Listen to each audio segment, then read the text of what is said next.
Bonjour à tous, je suis Speedball, joueur Terran, situé en bleu ici, je suis niveau top argent voire gold, et aujourd'hui j'ai fait ce replay pour vous montrer une stratégie assez intéressante sur cette map, suite à un scouting précoce. Donc là j'avais envoyé un VCS dès le début de game, on peut voir pour le planquer ici en fait, ce que je voulais faire dans cette game. De base, c'était faire un proxy baraque caché quelque part ici pour ensuite attaquer assez tôt et avoir un jeu assez agressif. Il faut savoir que j'aime pas du tout ce match-up Terran contre Terran, je me sens pas du tout à l'aise, en général je les perds. Et du coup là j'en avais marre de les perdre et je me suis dit bon bah je vais attaquer assez rapidement avant qu'il ait des tanks. Car une fois qu'un Terran a ses tanks, dans le match-up Terran contre Terran, tout de suite ça fige la game. Donc c'est vraiment ce que je voulais éviter, je voulais une agression très rapide en début de game. Je voulais pas lui laisser le temps de sortir ses tanks. Donc là je m'orientais vraiment vers un 1-1-1 et je vais un peu changer mes plans. Alors je vous montre, ça commence comme ça. Donc j'ai déjà posé mon supply ici, je pose ma baraque, moi je fais pas mon wall cette fois-ci, des fois je le fais mais pas toujours. Il faut savoir contre Terran c'est pas forcément une bonne idée de waller parce qu'on peut facilement se faire péter les supplies et après le mec peut très bien se barrer et pas forcément rentrer pour vous casser la gueule parce que ça se voit il a moins mais au moins il vous aura pété un supply et ça c'est chiant. Donc pour le coup j'en mets qu'un, je mets pas la baraque ni l'autre. Et là je prends mon gaz.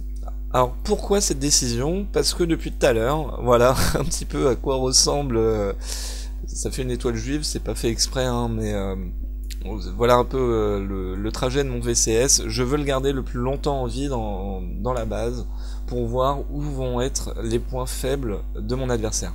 Là je passe toujours ici parce que je veux voir s'il va poser un supply ou un bâtiment ou quelque chose qui pourrait par exemple m'empêcher de faire un drop ou partir avec des Reapers.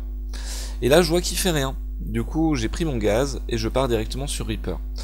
De l'autre côté, on va se mettre dans la vue du rouge. Il est parti sur un one barack et station orbitale. Donc ça sous-entend très probablement après une expand. D'ailleurs on peut voir qu'il économise, donc je pense que cette hypothèse est la plus vérifiable, sinon il aurait pris soit un gaz, soit les deux en même temps, soit il aurait eu une deuxième, voire trois baraques. Donc voilà, il prend l'expand. Moi, chez moi, je continue tranquillement mon petit Reaper, et là, je sors le premier, à 4 minutes 20. Alors là, il y a deux choix qui s'offrent à moi, c'est un peu tout le temps le même quand on est Terran, soit on part avec un faucheur, soit on en attend 3 pour faire du one shot sur les VCS ou sur n'importe quel autre worker de n'importe quelle race. Moi, comme je vous l'ai dit, je voulais être très agressif, donc j'y vais avec le premier. Sachant que si vous prenez ce choix-là, de partir directement avec le premier, d'une part, vous montrez votre stratégie, mais d'autre part, vous pouvez voir ce qu'il y a en face.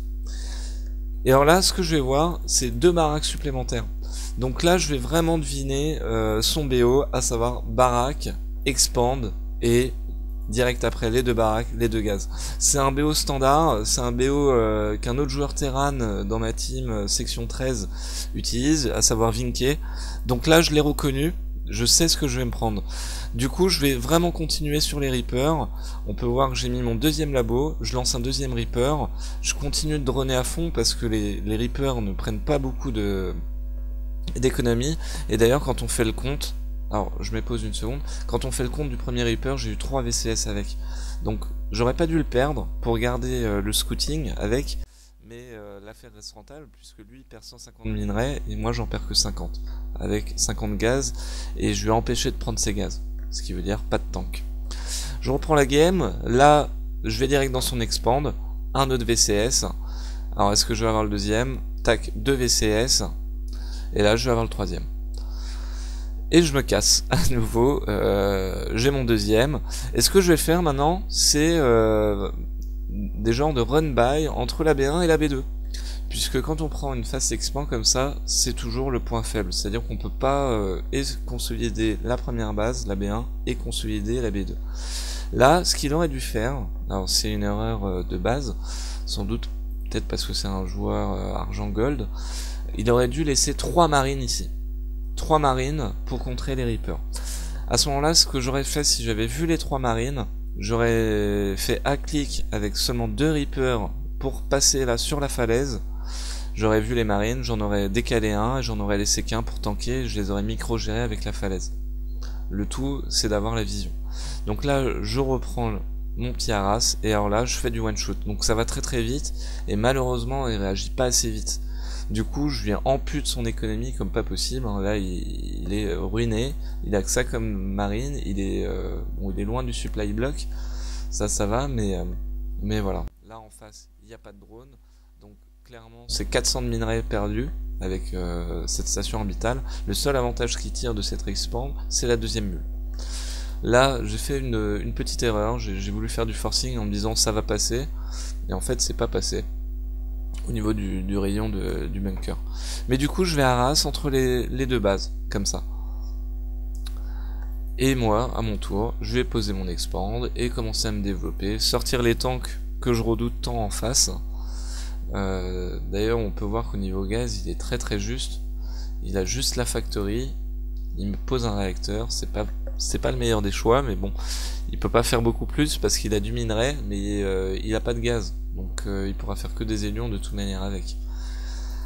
Là, il y a une petite erreur, son worker qui se fait chier. Je renvoie mes Reapers et je continue mon développement assez tranquillement. Alors là, c'est vraiment un race à base de Reaper, mais qui a été encouragé. Là on peut voir que je switch en bioball, je vais me préparer une armée à nouveau, c'est pour ça que j'ai posé la B3. Là j'ai mis le réacteur, parce que je pense après faire des médiévacs. Là on peut voir que voilà, c'est une game qui finalement a pas été compliquée et s'est jouée assez rapidement, parce qu'en face le Terran a joué un BO qu'il connaissait par cœur, en se disant Terran contre Terran, ça devrait passer, il sera pas très agressif. Sauf que il avait vraiment pas compris l'intérêt de laisser mon VCS en début de game à faire mon étoile juive à la con dans sa base. Donc l'intérêt c'était vraiment de tout voir. Donc voilà, c'était mon petit coup de gueule de la journée. Terran contre Terran, c'est le match-up que j'aime vraiment pas. Et en tout cas, je pense que je vais m'orienter vers vraiment ce genre de jeu, en Terran contre Terran, des agressions très rapides, très faciles, où on perd pas grand chose. Vous voyez, là je perds à nouveau 2 faucheurs, ça fait 100 de minerais. 100 de minerais, voilà, pour les V16 que je vais choper avec, je pense que c'est rentable, ça reste rentable. Bon, son écho est vraiment dessous zéro, la mienne est plus qu'abondante, parce que faut avouer que je me la touche un petit peu, je me marre vraiment beaucoup avec les Reapers, du coup je continue. Bon, j'aurais dû arrêter plus tôt et vraiment switcher sur la bioball définitivement, mais bon, la game était assez marrante, je savais qu'elle était jouée. Là il corrige toujours pas son erreur, hein. Il aurait pu foutre son petit stack de marine à cet endroit. C'est pour ça qu'en début de game, quand on est Terran contre Terran, match-up Terran, pour éviter ce genre de truc, en début de game on pose 2 marines ici, 2 marines là, ou alors 3 marines, enfin à voir. Le bunker c'était vraiment un bon choix. Je pense qu'il l'a fait par automatisation, mais c'était pas le choix le plus judicieux pour cette configuration là, vu que je ne passe jamais par l'entrée. Là il aurait pu le recycler, à ce niveau de jeu on dépasse les 12 minutes, il sert absolument à rien, il pourrait reprendre 75 minerais, ça lui financerait un VCS. Là il part sur le spatioport, donc lui aussi va faire du drop, sauf qu'en face qu'est-ce qu'on a? On a de l'hélium. Je vais faire un petit drop hélium, du maraudeur, encore de l'hélium. Enfin voilà, moi au niveau écho je suis très bien, je commence à balancer mes améliorations, j'ai déjà le plus 1 d'attaque qui est en cours. Non, il est pas en cours. Si, il est en cours. Voilà, j'ai les 2 centres techniques. Bon, c'est la game vraiment fun, vraiment easy. Voilà, c'est la punition quoi. Il a enchaîné 3 mauvais choix qui malheureusement vont lui coûter la game.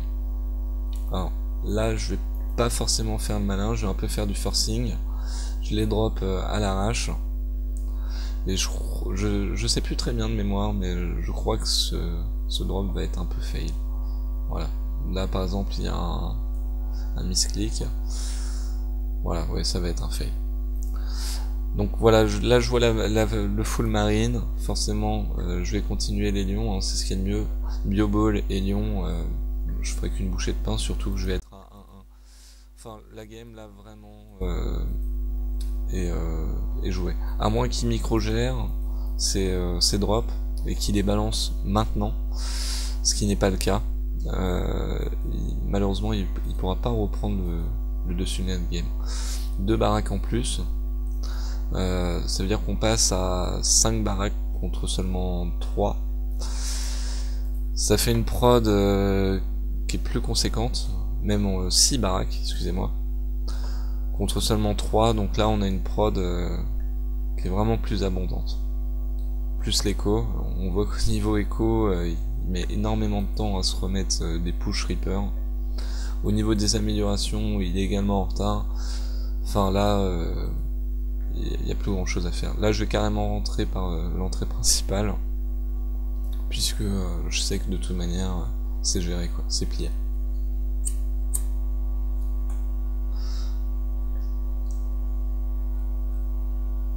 Donc là il y a une réaction assez intéressante. Enfin il pose une tour de détection, je sais pas pourquoi, il s'est peut-être trompé avec la tour la tour de missile anti-aérienne, et il part faire un drop chez moi en se disant bon bah je vais jouer le trade base parce que de toute manière il n'y a plus rien à faire. Il déplace toute sa base en prévision du trade base. Malheureusement ça va pas marcher parce que je l'attends aussi dans ma base, donc à nouveau ça va être le fail. Puis en plus il y a tous les workers qui vont pouvoir tanker. Là il bénéficie juste du placement, il a un placement qui est vraiment chiant pour moi à atteindre. En plus je fais pas mon malin, je baisse pas ce supply, du coup j'optimise vraiment pas ma position, mais à partir de là je suis vraiment pas inquiet. J'ai 6 baraques, donc un income assez important, quoi. Plus la factory avec le réacteur, je m'en fais vraiment pas. Et chez lui il reste plus rien, il va tout reconstruire, se déplacer, et à nouveau je vais le raser tranquillement. Donc voilà, je vous laisse pas la fin de la game, car en argent gold, faut savoir que les joueurs font un petit peu traîner, ils ont un peu de mal à discerner les défaites des victoires, mais voilà, c'était une game assez fun. Je vous encourage vivement à tester. À très vite.